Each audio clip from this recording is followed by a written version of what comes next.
It's remember. Remember. Remember. Tandaan natin. Kaya, na, sabi ko kay Sister Beth, kung nakikita tayo yung ginagawa sa kanya nito, kung maliit ka na, kaya naman, ganda lang kayo ng benefits which is, of course, tingnan na natin mabuti. One thing that we need to understand pagdating sa ating Christian lives is we need to remember. Memory is a powerful, is powerful. Wala. So, ito ay mensahe lang na tayo lang mabuti. So, memory is powerful. It can either draw us closer sa Panginoon or make us forget His faithfulness. Yan ang katotohanan. It's either pwede natin makalimutan or it's either pwede natin maalala kung anong ginawa ng Panginoon sa buhay natin. One of the biggest danger of blessing is forgetting that He can protect us. One of the dangers of a blessed life, parang blessed life, parang well-provided life, is the thing that God can protect us and God can protect us. Tandaan natin yung verse, ang Deuteronomy is a tatlong-part sermon ni Moses. This is the three-part sermon ni Moses sa nation of Israel. And kung titignan natin, ano ba? Bakit pinapaalala ni Moses sa nation of Israel what God had done. What God had done sa buhay nila. Kaya remember, sabi niya doon, remember. And thou shalt remember all the way which the Lord thy God led thee these how many years? 40 years. 40 years. Tandaan natin how God had led us through every storm of life. I think mas marami pa tayong pagdaan mas malakas sa pag-ibig sa atin. Tama? Naiiwan. Yolanda is one. Pag dito sa atin, pag-iuloy. Tama? And indeed, God protect you. Yes. Pag-iuloy bebe. Naalala niyo yung magkasunod. Diba? Sinuloy sa sasi. Ay, si Pepe mo na tawag sinuloy. Did God protect you? Yes. Naalala niyo yung sa Camp 6, yung itong bagay na ito, talagang maraming namatay. But did God protect you? Yes. Kaya memory is powerful. Memory is powerful. It can either draw us closer sa Panginoon or it can make us forget yung faithfulness ng Panginoon. Now, dito sa passage of Scripture, Israel was, after being freed from Egypt 40 years after, dahil papasok na sila sa promised land, ay sinabi ni Moses sa kanila, remember God. Remember what God had done. Because remembering strengthens faith. Remembering strengthens faith. Remembering gives gratitude. And remembering gives us from pride. Yan ang nagagawa ng pag-aalala. Once na inaalala natin kung anong ginawa ng Panginoon sa ating buhay, na-unleash yung pride sa ating buhay. Pinipigil natin ng uwan. Kung hindi tayo sa Panginoon, wala akong yun. Wala akong yun. Kaya yung strength also to you. That in every storms that we will have in life, in every storm that we could have in life, God is there. And totoo yung kanyang promise that I will never leave you nor forsake you. Una-una, that we need to understand in Deuteronomy chapter 1, verse 30 and 31. Are you there? Skip sa natin. Deuteronomy chapter 1, verse 30 and 31. Tandaan nito. Remember God's hand of protection in your past. Remember God's hand of protection in your past. Let us read this verse 30 and 31, chapter 1. Chapter 1. Okay? Nandun na kayo? Okay, let's read it all together. Read. The Lord your God which goeth before you, he shall fight for you, according to all that he did for you in Egypt before your eyes, and in the wilderness, where thou hast seen how that the Lord thy God bare thee, as a man doth bear his son, in all the ways that he went, until he came into his place. Remember, the Lord which goeth before you, he shall fight for you. He shall fight for you. According to all that he did for you in Egypt. Kaya kasi sabi ni Moses, ano ba yung mga ginawa ng Panginoon sa darating ng Egypt? Di ba did God protect you? Yes, God did. God did.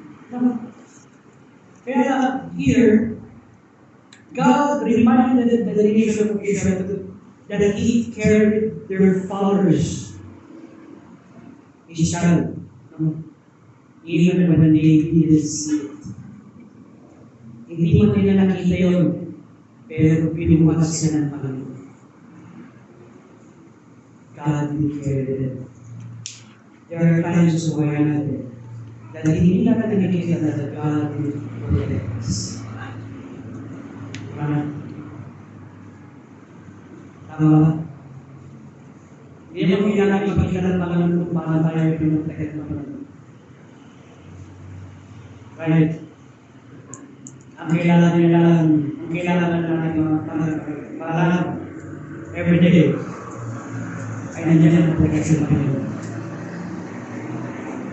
His protection surrounded them by the clouds in the day and a fire in the night.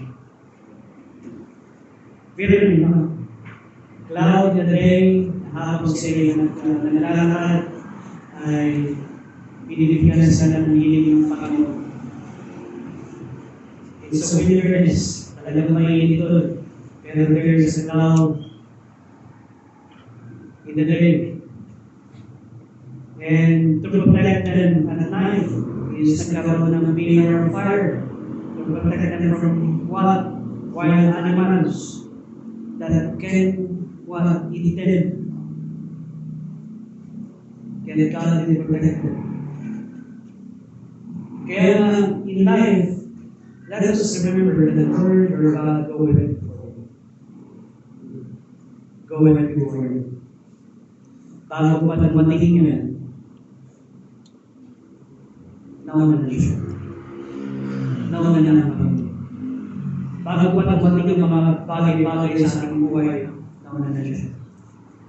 He is already there. He is already there. Kaya He shall fight for you in the wilderness. Thou hast seen how that the Lord, the God, thy God bare thee, as a man that hath bare his son.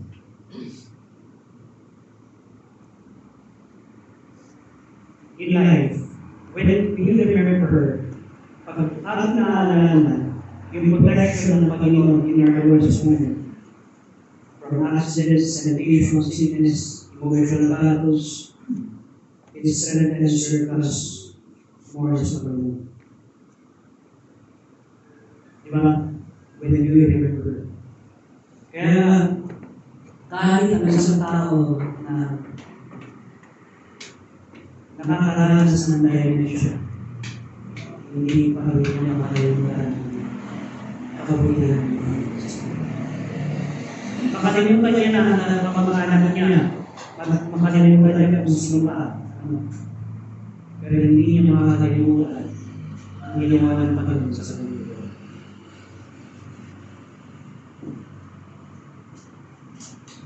That is a statement that God is there. Whether nagkaroon ng amnesia sa tao or whether nagkaroon ng dementia, He still remember God.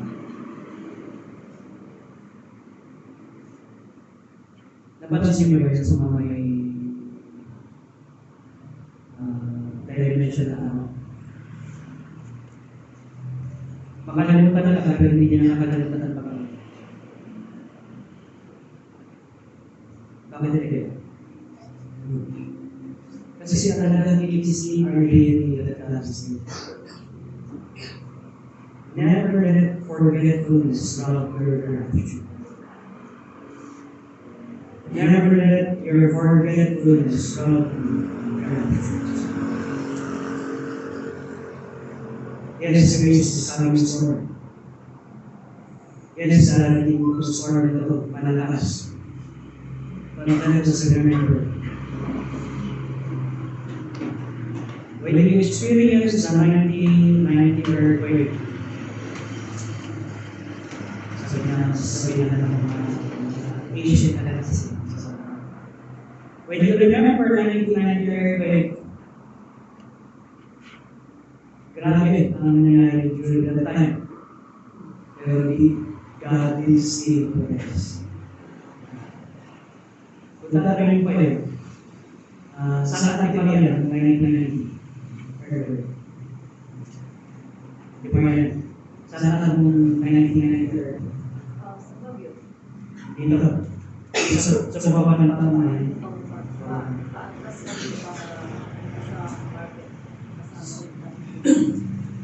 Sama yung tatlo na.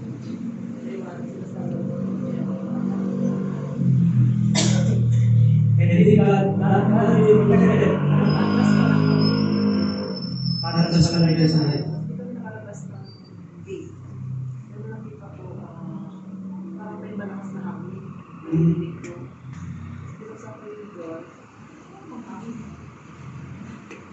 Yung pala, yung dulo. Hindi tuloy na. Ay, brother Marvin. School. And then, ano nangyayari? Pastor.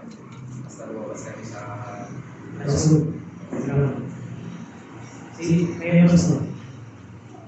Saan kayo yung earthquake? 1990 earthquake.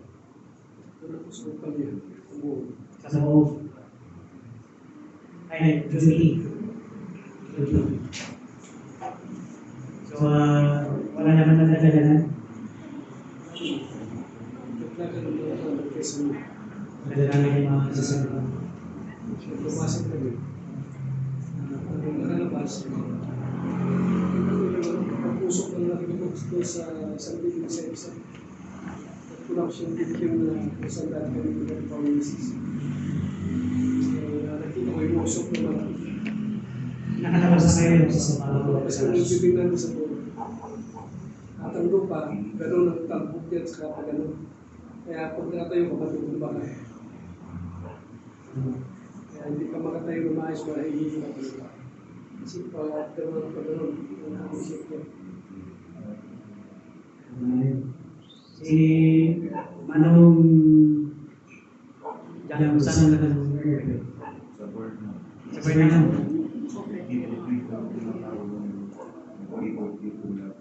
Tipon-tipon na lahat ng tao. Si Brother Galali. Sa bahay. Pagkatapos muna ko yung mga ikalagay. Si Brother Paul, sila ka nung? Sa school. Makala sa akin sa school. Pwede si Brother Paul yung kapatid niya kasi wala naman pwede makalang sila.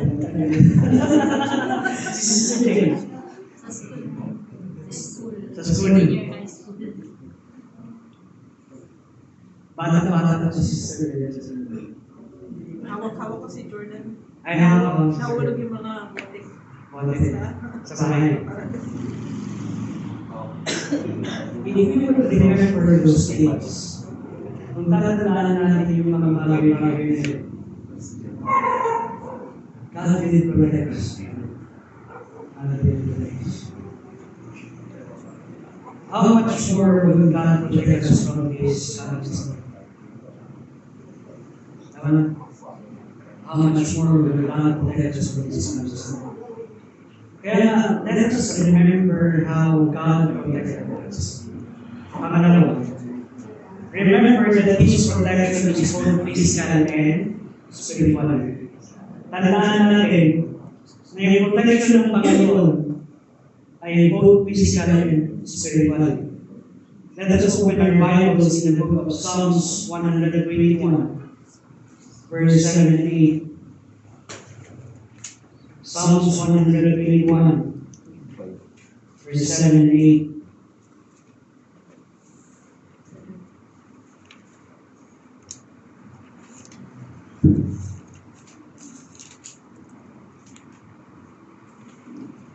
This is clear naman ito ba ito? Here.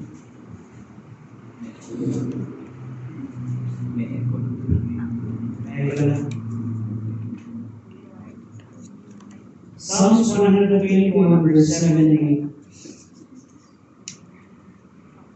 Okay, nandun na kayo? Are you there? Let us all read verse 7 and 8. Ready? Read. The Lord shall preserve thee from all evil. He shall preserve thy soul. The Lord shall preserve thy going out and thy coming in from this time forth, and even forever. This is a psalm that many have memorized.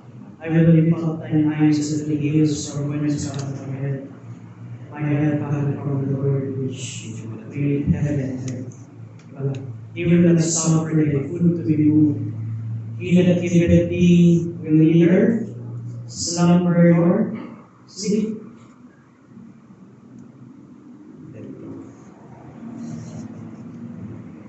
Behold, he that giveth Israel shall neither slumber nor sleep. The Lord is thy keeper. The Lord is thy shade upon thy right hand. The sun shall not smite thee by day, nor the moon by night. Kaya ang pagdating sa verse 7 and 8, the Lord shall preserve thee from all evil and shall preserve thy soul. God not only protect our bodies, but He also guards our soul. He keeps us from spiritual harm. He keeps us from spiritual temptations and the snares of the enemy. Kaya in life, hindi lang tayo binabatayan ng Panginoon physically, pero binabatayan din tayo, pinoprotektahan din tayo ng Panginoon spiritually. There will be a lot of times in our lives that temptation is there. Pwede tayo mag-tempt, yet God is there and has protected us from more spiritual deprivation sa ating buhay.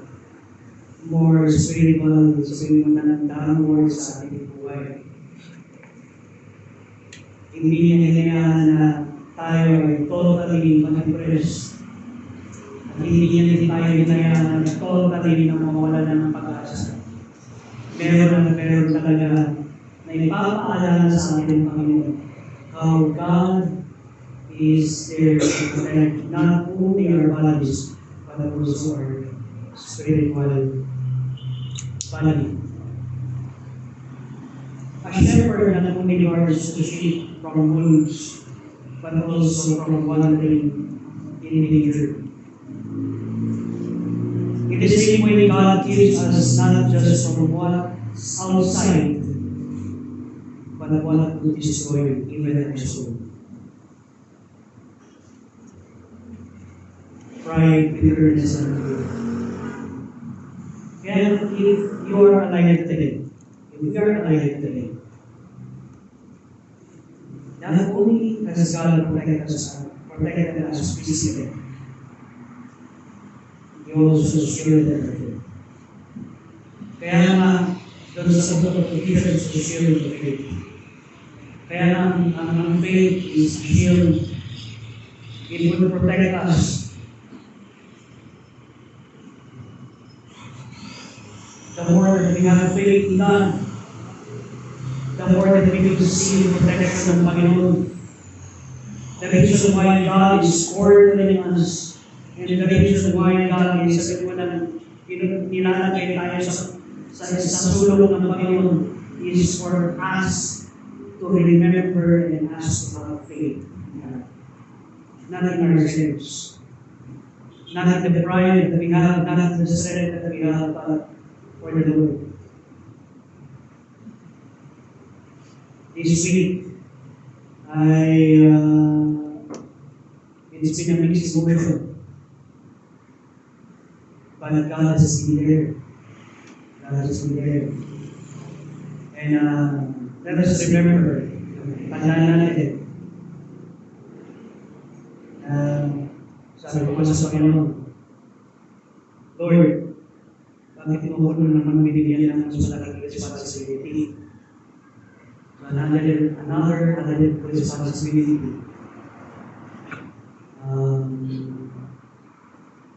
Ginawa nila ako naging president ng aming Bible school. So imagine the hundreds of people, hundreds of pastors to believe. But I know that God has a plan. Just yesterday, 2 days before, nakita niyo naman yung manas ni Mama ng last week. And tumasok na kanyang manas sa kanyang mukha. Kaya sabi ko pa-check kami. And just find out that 26% na lang lumalaman sa kanyang kidney. Both kidneys. So, buti na lang, sabi ko lang, may 1/4 pa, 1/4. So, pinigyan ko na sa para sabi ko lang, just a bit.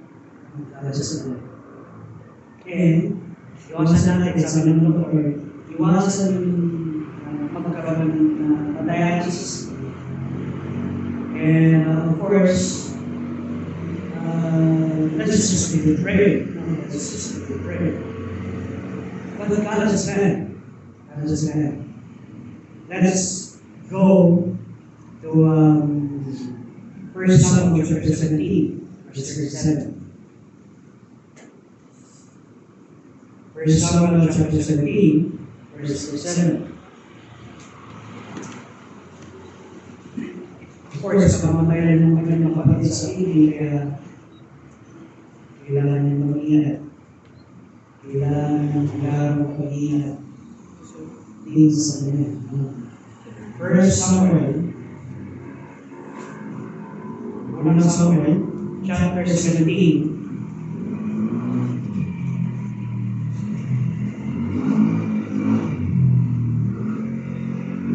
verse 37. Okay, are you there? Amen.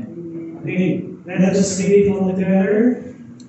David said, moreover, the Lord hath delivered me out of the paw of the lion, and out of the paw of the bear. He will deliver me out of the hands of this Philistine. Remember God's protection. Remember God's protection builds faith for the future. Remember God's protection builds faith for the future. The more that we would see storm pass by sa ating buhay, trials come and go, the more that our faith will be built, and the more that is pwede natin sabihin, this is a statement ng Panginoon sa ating buhay. A statement of what? that in every trial and in every problem that we have encountered in life, the protection of God is still there. David faced Goliath not with pride, but with memory. What is the memory? The Lord that had delivered me out of the paw of the lion, out of the paw of the bear, He will deliver me out of the hand of this Philistine. He remembered how God delivered him in the lion's paw, in the bear's paw.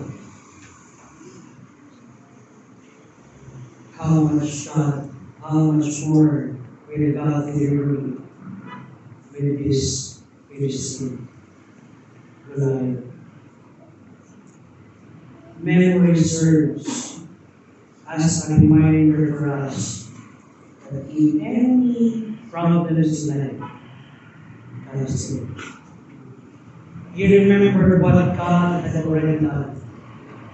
Kaya natatandaan natin sa buhay natin, bigyan sa mananampalataya, ano ang mga pinagkagawa ng Panginoon sa atin.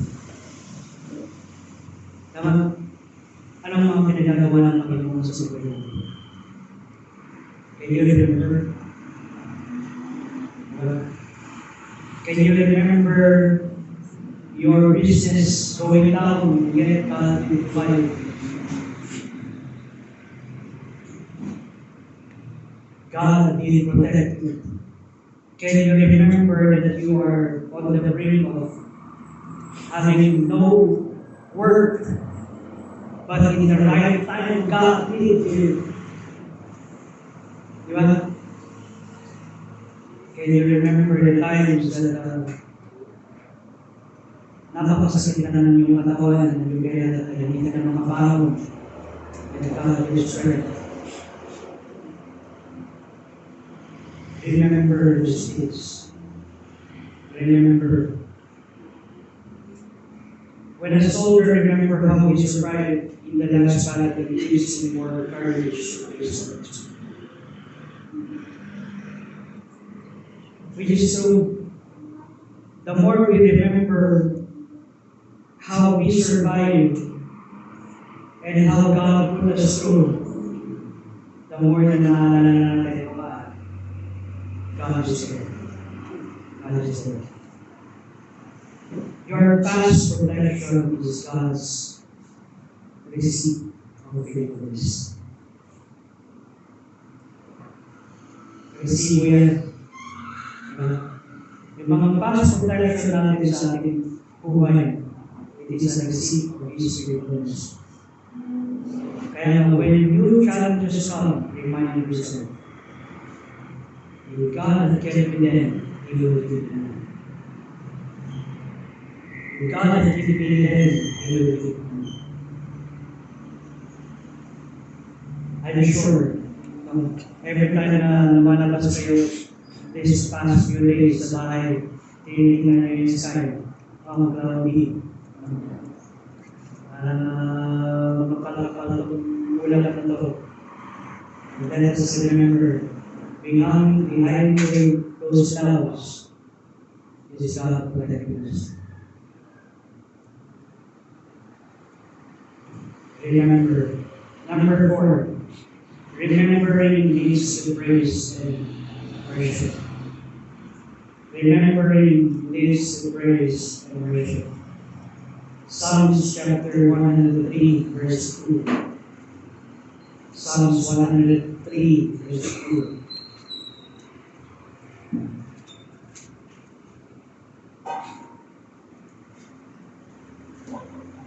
Ito na lang yung mga song ba?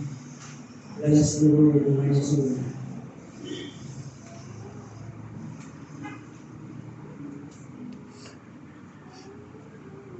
Psalms 103, verse 2. Are you there? Amen. Let us sing it all together. Ready to read. Bless the Lord, O my soul, and forget not all His benefits.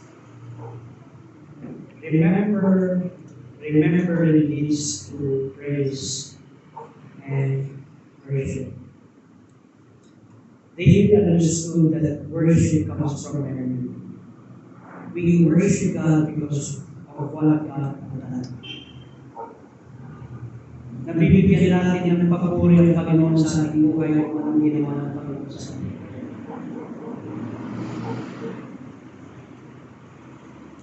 Forgetfulness is complaining. The moment that we forget what God did sa buhay natin, that is the time that we start complaining. Kaya ibig sabihin, pag nagko-complain ka, hindi mo naaalala kung ginawa ng Panginoon sa iyo.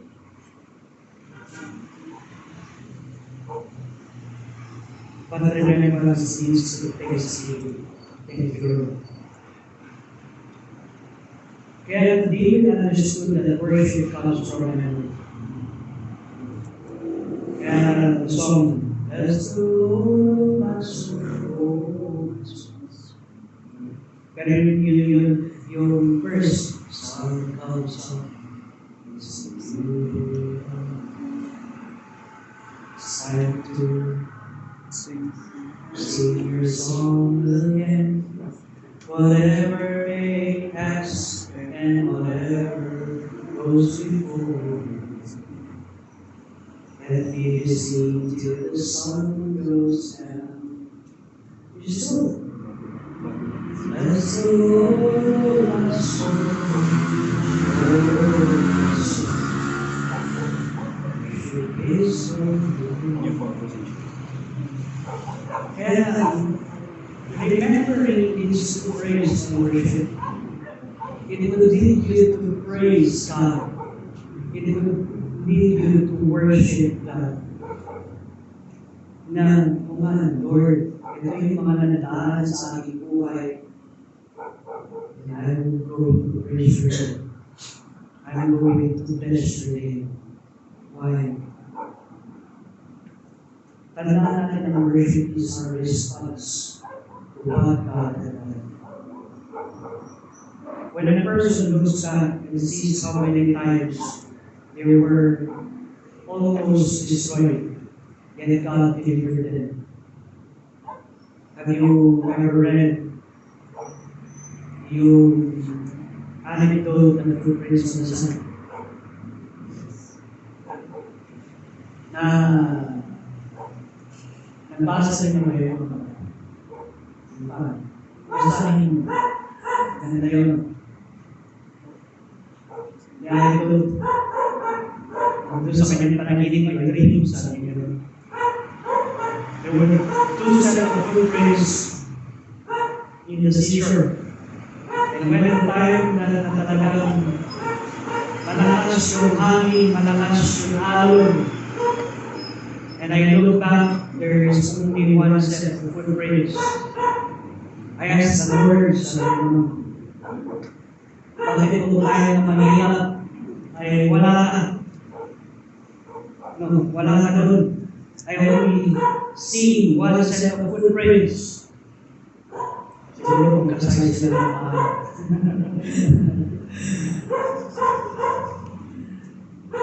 Kaya anong response sa Panginoon sa kanya? Remember, na tayo ng malakas sa ating alon, masyadong malakas yung hangin. I didn't care you. I didn't care you. Sometimes, hindi natin napapansin na binubuhat tayo ng Panginoon. But there are a lot of times that God is ready, that we are already being carried by God. Hindi na natin mapapansin. Because our eyes are dim. Our minds are dim with the problems that we have. But when God will wash our eyes with tears, then we will see God is there. God has been very much. Kaya nangyayari also, He washed my eyes with tears. Kaya ako, ano nito? He washed my eyes with tears, that I see, and that the broken heart I have.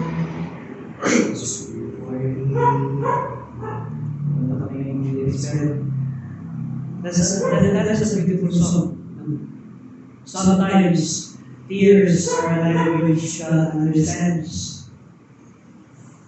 Alam niyo yun, mata. Tears are a language God understands. Hindi din.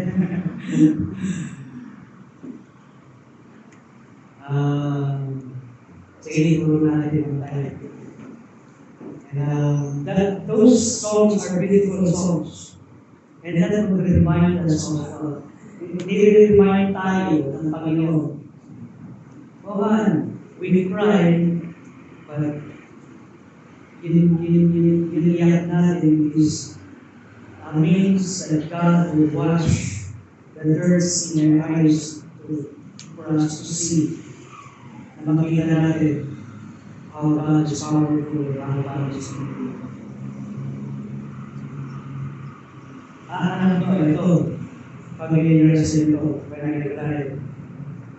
Thinking of this, all the good things you done for me, whenever we want to complain. But right now I'm lost, can't find my way. I work falls apart, it's breaking my heart, and it helps me to know your heart is breaking too. And I cried, you cried, I heard, you heard, when I lost someone, it's true. Takes a piece of you too, when I fall on my face. You feel your yes. Nothing breaks your heart. It gives me a heart when I cry. And let's just remember Jesus Christ. He carried you when you could not stand. He guarded your heart when it could have failed. He protected our soul from the enemy's stuff. He continued to lead us until the end. And God's protection is not just in the past, it is also active in the present. And it guarantees our future. Let me repeat it again. God's protection is not just our past. It is active in our present, and it guarantees our future. When fear rises, remember. When doubt whispers, remember. When pride tempts you to forget how God has been good, remember. Remember. Tandaan natin. God's promise is I will never leave you or forsake. Remember. The same God who parted the Red Sea, the same God that protected David in the lion's paw, the same God that protected Daniel in the mouth of the lion, the same God that protected Shadrach, Meshach, and Abednego in the blaze of fire. Is still the same God that is protecting us today. God is there. God is there. Let us not forget. Let us pray. Let us pray. Father, help us not to forget.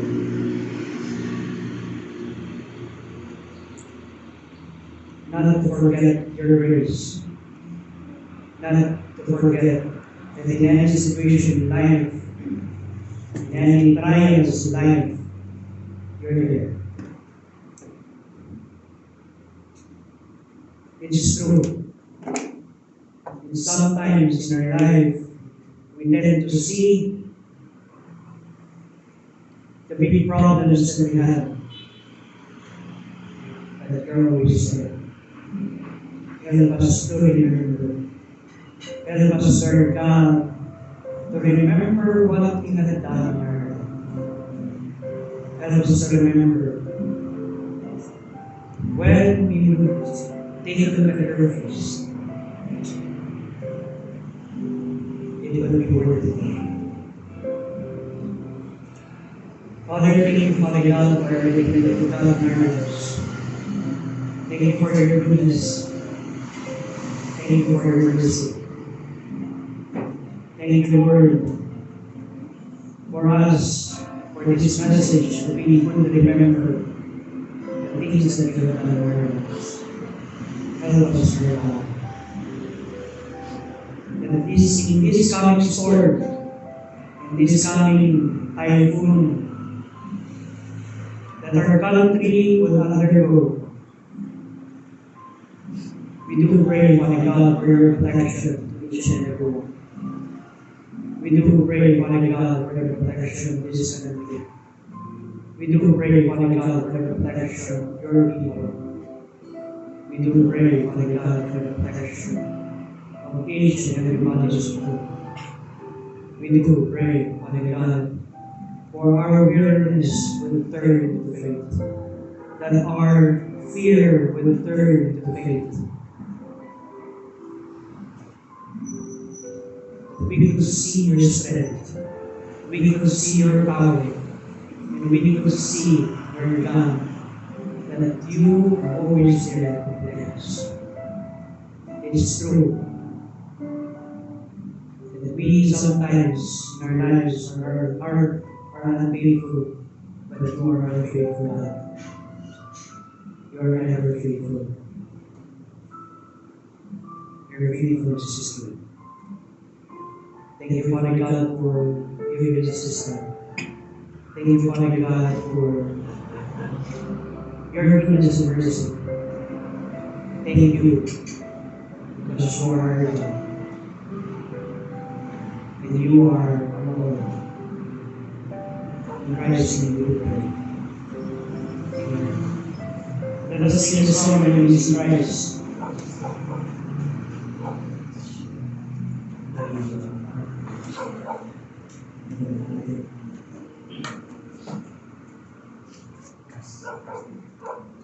Remember, remember.